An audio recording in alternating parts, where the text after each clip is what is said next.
നമസ്കാരം പ്രിയമുള്ളവരെ. യുദ്ധമുഖത്തുള്ള ഇസ്രായേലി സൈനികർക്കിടയിൽ ആത്മഹത്യകളുടെ എണ്ണം വർദ്ധിക്കുന്നതായി ടൈംസ് ഓഫ് ഇന്ത്യ ഇന്ന് റിപ്പോർട്ട് ചെയ്യുന്നുണ്ട്. കഴിഞ്ഞ രണ്ടാഴ്ചയ്ക്കുള്ളിൽ ഇങ്ങനെ 5 സൈനികരാണ് മരിച്ചതെന്ന റിപ്പോർട്ട് പുറത്തുവിടുകയാണ്.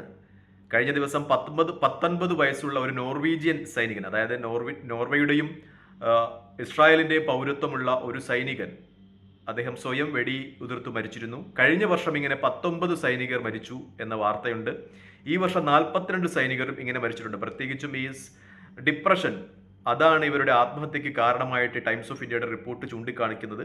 കൂടുതൽ സൈനികരും റിസർവ് വിഭാഗത്തിലുള്ള സൈനികരാണ് ഇങ്ങനെ ആത്മഹത്യ ചെയ്യുന്നത്. മിക്കപ്പോഴും ഈ ബുൾഡോസറുകളുമായി ബന്ധപ്പെട്ട് അതൊക്കെ പ്രവർത്തിപ്പിക്കുന്ന ആളുകൾ ഇത്തരം പ്രശ്നങ്ങൾ അഭിമുഖീകരിക്കുന്നുണ്ട്, ഇത്തരം ഡിപ്രഷനുകൾ അഭിമുഖീകരിക്കുന്നുണ്ട് എന്ന വാർത്ത നേരത്തെ തന്നെ അന്തർദേശീയ മാധ്യമങ്ങളൊക്കെ ചർച്ച ചെയ്താണ്. കാരണം ഈ കെട്ടിടങ്ങളൊക്കെ ഇടിക്കാൻ ഉപയോഗിക്കുന്ന ബുൾഡോസറുകൾ, അങ്ങനെ കെട്ടിടങ്ങൾ ഇടിക്കുമ്പോൾ അതിന് അകത്ത് കുടുങ്ങിക്കിടക്കുന്ന ജീവനുള്ളവരും ജീവനില്ലാത്തവരുമായ ആളുകളുടെ ശരീരത്തേക്ക് ഈ ബുൾഡോസറുകൾ കയറ്റിയിറക്കുവാൻ നിർബന്ധിതമാക്കപ്പെടുന്ന ഇസ്രായേലി പട്ടാളക്കാരൊക്കെ വലിയ രീതിയിലുള്ള ഡിപ്രഷനുകൾ അനുഭവിക്കുന്നു. ഈ ബുൾഡോസറും അതുപോലെയുള്ള വാഹനങ്ങളുമൊക്കെ ഈ കെട്ടിടങ്ങൾക്കുള്ളിലേക്ക് പാഞ്ഞു കയറ്റുമ്പോൾ അവിടെ ജീവനുള്ളവരുണ്ടാകാം. അവരുടെ ശരീരത്തിലൊക്കെ ഇങ്ങനെ ബുൾഡോസറുകൾ കയറി ഇറങ്ങുമ്പോൾ അവരുടെ ആന്തരിക അവയവങ്ങളൊക്കെ പുറത്തു വരുന്നത് കണ്ട് വല്ലാത്തൊരു മാനസിക സംഘർഷത്തിലേക്ക് ഇസ്രായേലി സൈനികർ നീങ്ങുന്നതായുള്ള വാർത്തകളൊക്കെ നേരത്തെ റിപ്പോർട്ട് ചെയ്യുന്നു. അവരിൽ പലരും ആത്മഹത്യ ചെയ്യുന്നു എന്ന വാർത്തയും ഉണ്ടായിരുന്നു. പിന്നെ ഒരു കാര്യമുള്ളത്, നിരന്തരമായുള്ള ആക്രമണമാണ്. ഗസയിലൊക്കെ നിയോഗിക്കപ്പെടുന്ന ആളുകൾ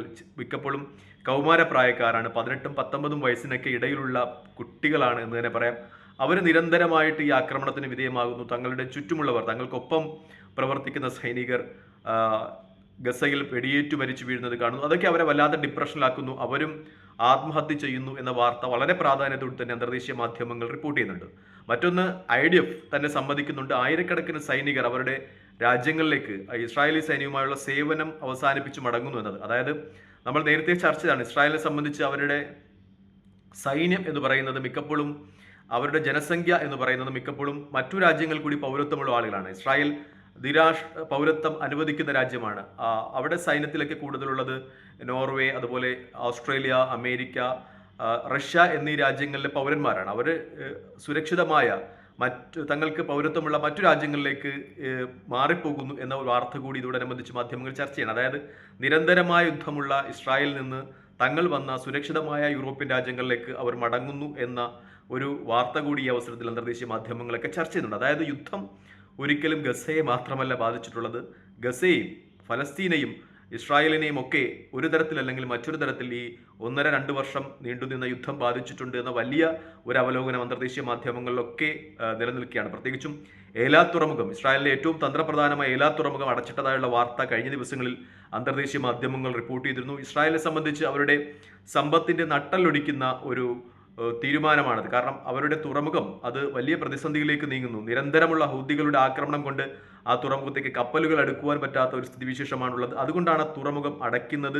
മാത്രമല്ല, ആ തുറമുഖത്തിന്റെ ബാങ്ക് അക്കൗണ്ടുകൾ മരവിപ്പിച്ചു എന്ന രീതിയിലൊക്കെയുള്ള വാർത്തകൾ പുറത്തു വരികയാണ്. എന്തായാലും ഇസ്രായേലിനെ സംബന്ധിച്ച് ഈ 1-2 വർഷത്തെ നിരന്തരമായ യുദ്ധം അവരുടെ സമ്പത്തിന്റെ നട്ടലൊടിച്ചു എന്ന ഒരു രീതിയിൽ തന്നെയുള്ള വിശകലനങ്ങളാണ് പുറത്തു വരുന്നത്. ഹമാസുമായി, ഹിസ്ബുള്ളയുമായി, ഹൂതികളുമായി, ഇറാഖിലെ ചില ഷിയ മിലിഷ്യകളുമായി, ഒടുവിൽ ഇറാനുമായി, ഇപ്പോൾ സിറിയയുമായി ഒക്കെ നടക്കുന്ന യുദ്ധം അവരുടെ സമ്പത്തിന്റെ ഒരു നട്ടലൊടിച്ചു എന്ന വിവരങ്ങൾ തന്നെയാണ് പുറത്തു വരുന്നത്. ഗസ നാമാവശേഷമാകുമ്പോൾ ഇസ്രായേൽ സാമ്പത്തികമായ പ്രതിസന്ധിയിലേക്ക് അകപ്പെടുന്നു എന്ന വലിയ വാർത്ത തന്നെയാണ് അന്തർദേശീയ മാധ്യമങ്ങളിലൊക്കെ നിറഞ്ഞു നിൽക്കുന്നത്. പ്രത്യേകിച്ചും ഇസ്രായേലും ഫലസ്തീനും തമ്മിൽ ഒരു രമ്യമായ ഒരു ഒത്തുതീർപ്പിലൂടെ മാത്രമേ ഇത്തരം പ്രശ്നങ്ങൾ പരിഹരിക്കപ്പെടുവാൻ പറ്റൂ എന്ന രീതിയിലുള്ള വിശകലനങ്ങൾ ലോകമാധ്യമ തലങ്ങളിൽ നടക്കുന്നുണ്ട്. മിക്കപ്പോഴും ഇസ്രായേലിലെ തീവ്ര സയനിസ്റ്റു വലതുപക്ഷമാണ് ഇത്തരം ഒരു സാധ്യതകളെ അടച്ചു കളയുന്നത്.